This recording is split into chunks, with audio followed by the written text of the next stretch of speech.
Welcome to Samba Samba. Enjoy the video. You begin by preparing HDR-ready footage.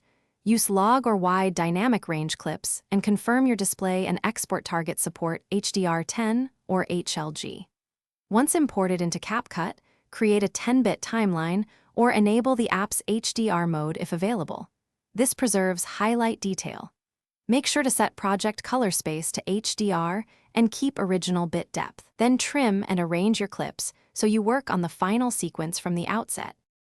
Next, focus on color and tone mapping to exploit HDR's expanded range. Start with primary corrections, exposure, contrast, and white balance, so midtones read correctly. Then use HDR-aware controls for highlights and shadows and apply tone mapping to control extreme luminance. This prevents blown highlights while preserving detail. Once done, add or tweak LUTs sparingly and adjust saturation and color gamut mapping to avoid oversaturation. Finally, export using an HDR-capable codec such as HEVC/H, 265 with 10-bit depth, and the proper color space flag for HDR10 or HLG.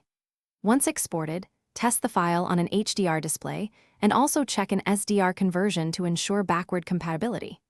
If the result looks washed out or too dark, troubleshoot by verifying export metadata, ensuring color space flags are set, and removing any unintended monitor or export LUTs.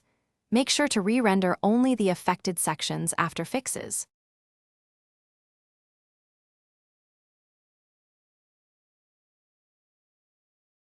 Thanks for watching. Consider subscribing if we helped you.